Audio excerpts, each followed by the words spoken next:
Everyone, आज हम पढ़ेंगे एटमॉस्फेयर यानी वायुमंडल। वायुमंडल क्या है? वायु का आवरण जो पृथ्वी को चारों ओर से घेरे हुए है, इसे वायुमंडल कहते हैं। तो वायुमंडल का स्टडी करना क्यों आवश्यक है, ये देखते हैं। जो हमारे पास तीन मंडल होते हैं, जल, स्थल और वायुमंडल, और इन तीनों का जो सम्मिलित क्षेत्र है उसे जैवमंडल कहते हैं यानी बायोस्फीयर कहते हैं। और जो लिविंग ऑर्गेनिज्म यानी जीवन जो है वो जैवमंडल में ही है। इसीलिए ये जो तीनों मंडलें हैं जो जीवन के लिए आवश्यक हैं, इनका स्टडी करना इसीलिए आवश्यक पड़ जाता है। तो आइए जो जानते हैं वायुमंडल के बारे में। तो वायुमंडल जो है मेनली बना हुआ है आपका गैस, जल वाष्प और धूल कणों से।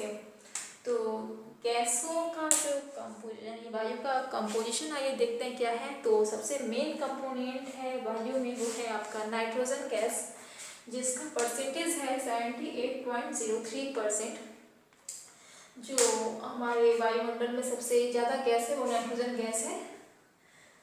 तो ये जो लेग्यूमिनस पौधे और जो शैवाल होते हैं, इस नाइट्रोजन गैस का मिट्टी में जो है नाइट्रोजन फिक्सेशन यानी नाइट्रोजन स्थिरीकरण कर देते हैं, जिससे पौधे नाइट्रोजन को नाइट्रेट के फॉर्म में लेते हैं।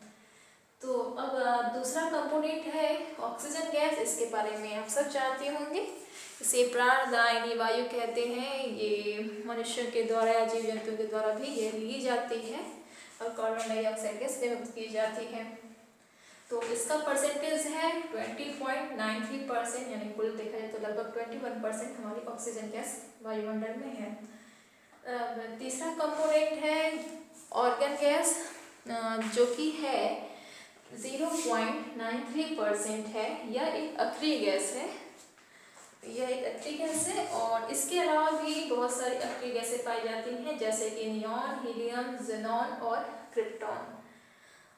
वो जो बाकी गैसें हैं वो बहुत सीमित मात्रा में पाई जाती है, लेकिन सबसे ज़्यादा अक्रिय गैस जो है आर्गन पाई जाती है और यह सबसे भारी अक्रिय गैस है। चौथा कंपोनेंट है आपका कार्बन डाइऑक्साइड गैस। यह बहुत ही इम्पॉर्टेंट कंपोनेंट होता है क्योंकि मौसमी दशाओं के लिए इसे हम वो ग्रीन हाउस गैसेस भी कहते हैं, क्योंकि ग्रीन हाउस गैसेस में CFC कुल 6 गैसें होती हैं। इसमें कार्बन डाइऑक्साइड भी एक मेन कंपोनेंट है।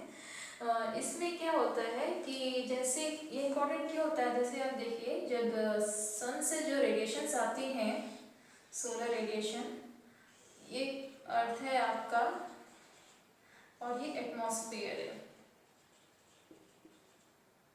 तो जब रेडिएशन आता है सूर्य की, जो इसको हम लघु तरंगे सूर्य की बोलते हैं, सोलर रेडिएशन, तो कुछ तरंगे जो हैं वो अर्थ द्वारा एब्जॉर्ब कर ली जाती हैं और कुछ तरंगे जो हैं वो पृथ्वी की सतह से और वायुमंडल से क्या होती हैं, रिफ्लेक्ट कर ली जाती हैं, परावर्तित कर दी जाती हैं वापस अंतरिक्ष में। तो और इसके अलावा कुछ गैसें जो हैं जो है कि अर्थ उसको एमिट करती है, अर्थ भी। तो उन गैसों को हम पार्थिव विकिरण यानी इंफ्रारेड रेडिएशन कहते हैं। ये क्या होता है, तो ये एटमॉस्फेयर द्वारा जो इंफ्रारेड रेडिएशन है कुछ बाहर चला जाता है वायुमंडल के, और कुछ वायुमंडल में ही वायुमंडल से बाहर नहीं जा पाता और इधर उधर ग्रीन हाउसेस मॉलिक्यूल्स के थ्रू इधर उधर वायुमंडल के अंदर ही रहता है, जिससे हमारा अर्थ जो होता है, पृथ्वी और उसके जो वायुमंडल और धरातली सतह है वो काफ़ी गर्म हो जाते हैं, गर्म रहते हैं। इससे जो अर्थ का टेम्परेचर हमारा मेंटेन रहता है, इसे हम ग्रीन हाउस इफेक्ट कहते हैं। तो ग्रीन हाउस इफेक्ट वैसे ज़रूरी है। अगर ग्रीन हाउस इफेक्ट ना हो तो हमारा जो पृथ्वी है उसका टेम्परेचर जो है, एवरेज टेम्परेचर -80 डिग्री सेंटीग्रेड हो जाएगा, जिससे यहाँ पे रहना मुश्किल ही नहीं, नामुमकिन हो जाएगा। तो ये ग्रीन हाउस इफेक्ट की वजह से ही अभी जो पृथ्वी का टेम्परेचर है वो 15 डिग्री सेंटीग्रेड बना हुआ है, एवरेज टेम्परेचर। तो आइए हम जानते हैं, हमने कार्बन डाइऑक्साइड के बारे में बात की। तो कार्बन डाइऑक्साइड का बढ़ना, ज़्यादा बढ़ना भी खतरे से खाली नहीं है। 1997 में क्योटो प्रोटोकॉल के थ्रू वैश्विक सहमति बनी कि हम कार्बन उत्सर्जन को कैसे कम किया जाए। ठीक है, तो अब उसके बाद अगला जो कंपोनेंट है वायु का, वो है ओजोन गैस, जो कि ऑक्सीजन से ही बनता है, ऑक्सीजन का उत्तरी परमाणु।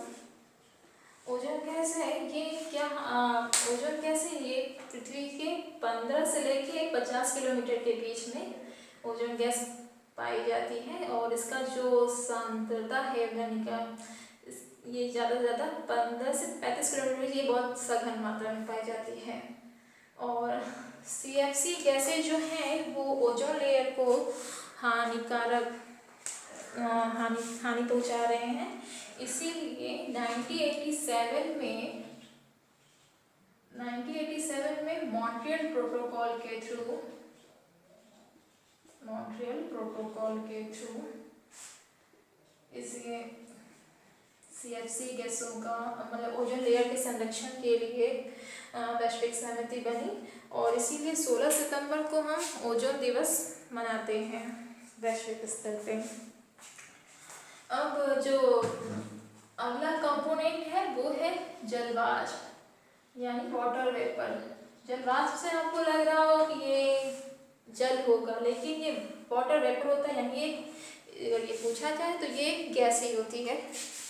ठीक है, और ये टेम्परेचर पे डिपेंड करती है कि इसकी मात्रा, जलवाष्प मात्रा कितनी होगी। तो वैसे ये कुल वायु का जलवाष्प जो है कुल वायु का 4% होती है। किस क्षेत्र में? जहाँ पे शुष्क आर्द्र क्षेत्रों में या ट्रॉपिकल रीजन में ये कुल वायु का 4% होती है, और ध्रुवीय क्षेत्रों में, ठंडे क्षेत्रों में ये कुल वायु का 1% होती है। और जलवाष्प जो है वो भी ग्रीन हाउस इफेक्ट के लिए बहुत ज़्यादा उत्तरदायित्व है इसका।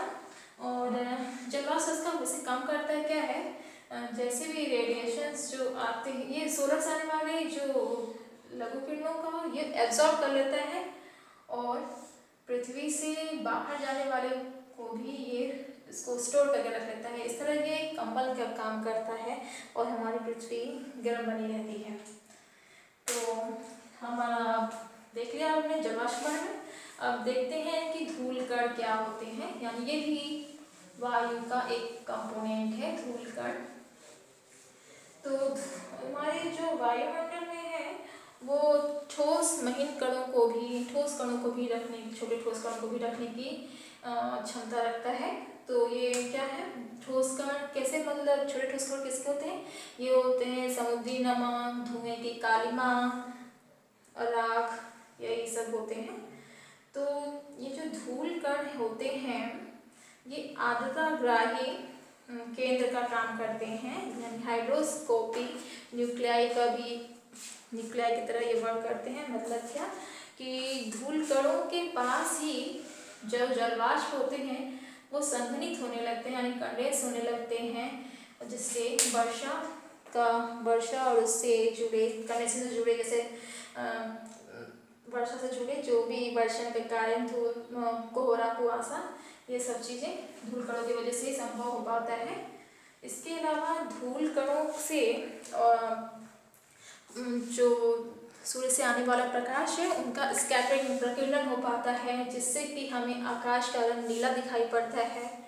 और जो सूर्योदय और सूर्यास्त के समय जो हमें नयन अभिराम कलर्स, जो मतलब कि आंखों को अच्छे लगने वाले जो कलर्स हमें दिखाई देते हैं, वो धूल कणों के द्वारा ही संभव हो पाता है, कि जिससे क्योंकि सूर्य का धूल कणों द्वारा प्रकीर्णन हो पाता है। अब हमने जान लिया धूल कण के बारे में। अब हम जानते हैं कि यह हमने देख लिया कि वायुमंडल में, मतलब वायु एक कौन कौन से कंपोनेंट हैं वो देख लिया।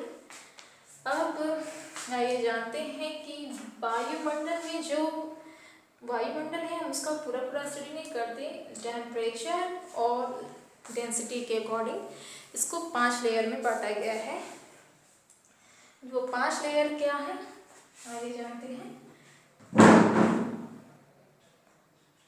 पहले मंडल को हम क्षोभ मंडल कहते हैं।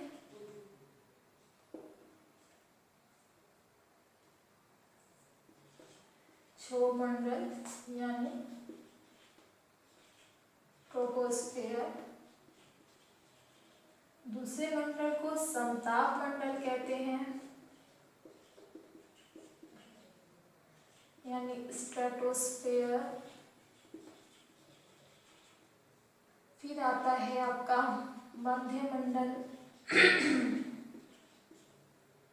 यानी मेसोस्फियर। फिर आता है आपका आयन मंडल आयनोस्फियर।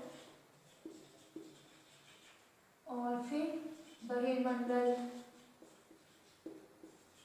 यानी कि एक्सोस्फियर। तो टेम्परेचर के अकॉर्डिंग और कुछ विशिष्ट गुण स्पेसिफिक जो प्रॉपर्टीज के अकॉर्डिंग जो वायुमंडल है उसको 5 भागों में बताया गया है। और इनका कभी कभी इनका क्रम भी पूछा जाता है तो इसको याद करना ज़्यादा जरूरी है। बीच में आपका मध्यमंडल और नीचे से ऊपर इसका क्रम ऐसा है। पहले देख सकते हो सबसे पहले कौन सा मंडल पड़ेगा, क्षोभ मंडल पड़ेगा। तो क्षोभ मंडल की जो ऊंचाई है वो कहाँ तक पहुँचती है, तो पोलर रीजन मतलब ध्रुवों पे जो ध्रुवों पे जो है क्षोभ मंडल 8 किलोमीटर की ऊंचाई तक पाया जाता है। और इक्वेटर यानी कि विषुवत रेखा पे ये पाया जाता है आपका 18 किलोमीटर ऊंचाई। यानी कुल देखा जाए तो जो क्षोभ मंडल का जो ट्रोपोस्फियर का जो एवरेज ऊंचाई है वो लगभग आपका 13 किलोमीटर पाई जाती है। जो क्षोभ मंडल है वो विषुवत रेखा पे ज़्यादा ऊंची क्यों पाई जाती है, क्योंकि यहाँ पे तेज वायु प्रवाह के कारण जो तापमान का जो संवहन है यानी कन्वेक्शन है वो ऊंचाई तक हो पाता है। इसलिए विषुवत रेखा पे ये 18 किलोमीटर तक ऊंचाई पर पाई जाती है। इसके अलावा कौन कौन सी प्रॉपर्टीज हैं हम ये देखते हैं। तो धूल कण और जो जलवाष्प है वो आपका क्षोभ मंडल में ही पाए जाते हैं। और धूल कण और जलवाष्प का जो वो लगभग 90 किलोमीटर की ऊंचाई तक धूल कण और जलवाष्प पाए जाते हैं आपके। और जो मौसमी परिवर्तन जो होता है, क्योंकि मेनली धूल कण और जलवाष्प के द्वारा ही संभव पाता है, जो सारे मौसमी परिवर्तन जो होते हैं वो आपका इसी रीजन यानी कि क्षोभ मंडल में ही देखने को मिलते हैं। इसके अलावा जब हम 165 मीटर की ऊंचाई पे मतलब प्रति 165 मीटर की ऊंचाई पे बढ़ते हैं तो 1 डिग्री सेंटीग्रेड का जो है टेम्परेचर डाउन हो जाता है, यानी टेम्परेचर यहाँ पे कम हो जाता है 165 मीटर की ऊंचाई पे, जिसे हम सामान्य ताप की हासिल कहते हैं। तो इस वायुमंडल को गर्म और ठंडा रखने के लिए होता है आपका संचलन, संवहन और विकिरण। संवहन यानी कन्वेक्शन, रेडिएशन। तो इस संवहन के कारण ही इस रीजन को हम और क्या कहते हैं, तो इस रीजन को हम कहते हैं संवहन मंडल और विक्षोभ मंडल। तो ये सब हमने देखा प्रॉपर्टीज किसकी, क्षोभ मंडल की। आइए अब जानते हैं कि क्षोभ सीमा क्या होती है। तो क्षोभ सीमा जो है क्षोभ मंडल और संताप मंडल का जो जहाँ पे दोनों मिलते हैं, मतलब जहाँ पे टेम्परेचर आपका कांस्टेंट हो जाता है वो क्षोभ सीमा कहलाता है। तो क्षोभ सीमा पे विषुवत रेखा पे इसकी जो टेम्परेचर होता है -80 डिग्री सेल्सियस, विषुवत रेखा पे -80 डिग्री सेंटीग्रेड हो जाता है। और पोलर रीजन में ये -40 डिग्री सेंटीग्रेड हो जाता है। तो इसका एवरेज देखेंगे लगभग 62 डिग्री सेंटीग्रेड इसका टेम्परेचर हो जाता है क्षोभ सीमा पे। और इसकी निचली तो हमने क्षोभ सीमा के बारे में देखा, तो जैसे कि एवरेज टेम्परेचर पृथ्वी का 15 है, तो यहाँ से ये चला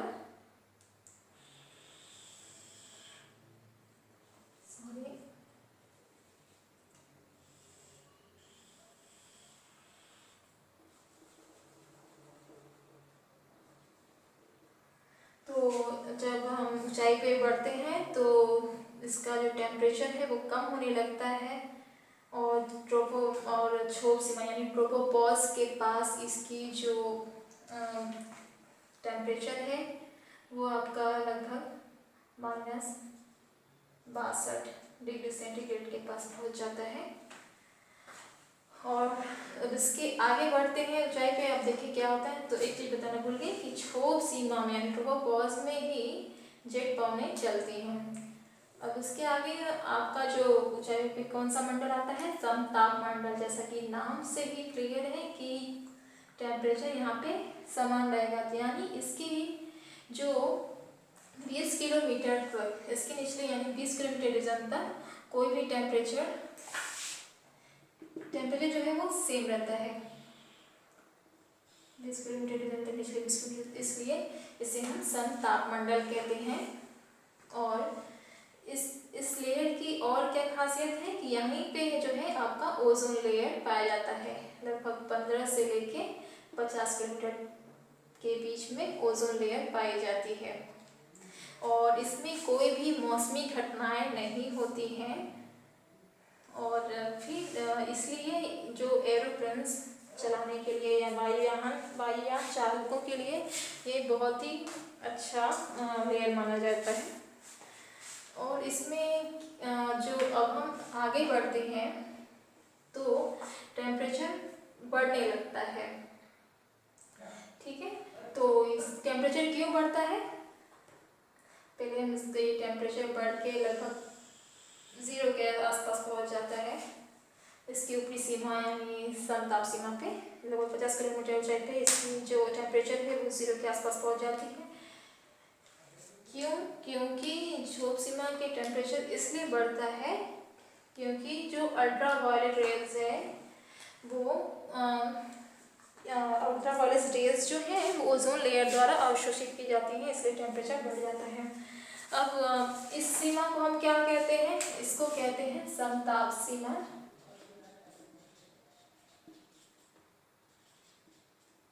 अब इसके आगे वाला जो क्षेत्र है उसे वायुमंडलीय भाग जो है हम मध्यमंडल कहते हैं। तो यहाँ पे टेम्परेचर फिर से कम होने लग कुछ सीमा बाद, समताप सीमा बाद, तो ये इसका टेम्परेचर फिर कम होने लगता है और 80 किलोमीटर की ऊंचाई पे ये फिर आपका लगभग -100 डिग्री सेंटीग्रेड हो जाता है। और इसको जो मिनिमम टेम्परेचर जो है जहाँ पे पहुँचता है हम इसे मध्य सीमा कहते हैं, यानी मेसोपॉज कहते हैं, मध्य ताप सीमा। और इसके बाद जो आगे वाला रीजन है उससे क्या कहते हैं हम, आयन मंडल। तो आयन मंडल इसे क्यों कहते हैं, क्योंकि यहाँ पे विद्युत आवेशित कण मिलते हैं, विद्युत आवेशित आयनों के कारण इन्हें आयन मंडल कहते हैं। और इन्हीं में ही इलेक्ट्रॉनिक और मैग्नेटिक घटनाएं देखने को हमें मिलती हैं। तो संचार के लिए जो कम्युनिकेशन के लिए जो भी सैटेलाइट्स छोड़े जाते हैं आपका वो इसी रीजन में छोड़े जाते हैं सैटेलाइट्स। अब इनको देखा जाए तो इस आयन मंडल में इनकी विशिष्ट गुणों के कारण ही इनको भी लेयर्स में बांटा गया है। तो इसका पहला लेयर जो कहते हैं इसे डी लेयर कहते हैं और इसकी ऊंचाई जो होती है वो 80 से 96 किलोमीटर के बीच में पाई जाती है। और इसमें क्या होता है, कौन सी रेडियो तरंगों का रिफ्लेक्शन होता है आपका, इसमें होता है आपकी लंबी और छोटी आवृत्ति मिनिमम फ्रीक्वेंसी वाली जो है रेडियो तरंगों का परावर्तन होता है। इसके बाद एफ लेयर आता है, आपका ई लेयर आता है जो कि होता है 96 से 114 किलोमीटर के बीच और रेडियो आवृत्ति की मध्य तरंगों का यहाँ पे परावर्तन होता है। और इसके बाद आता है आपका एफ लेयर जिसका 114 से लेके 114 से लेके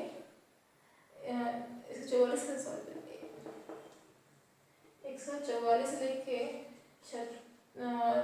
360 किलोमीटर के बीच एप्रिल पाया जाता है। और यहाँ पे रेडियो की लघु तरंगों का परावर्तन होता है। उसके बाद जी लेयर होता है।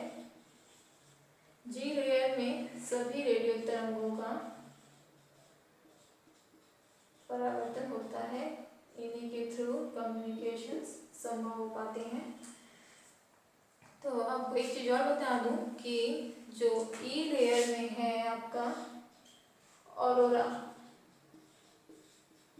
ऑरोरा यानी ध्रुवीय प्रकाश देखने को मिलता है। ये ध्रुवीय प्रकाश क्या होता है?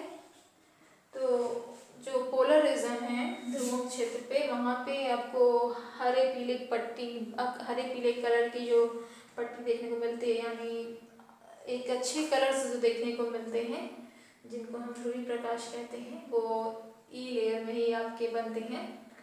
अब इसके आगे देखेंगे कि टेम्परेचर जो है हमारा फिर से बढ़ना स्टार्ट कर देता है और 640 किलोमीटर के ऊपर जो रीजन है उसे हम बहिर्मंडल यानी एक्सोस्फीयर कहते हैं।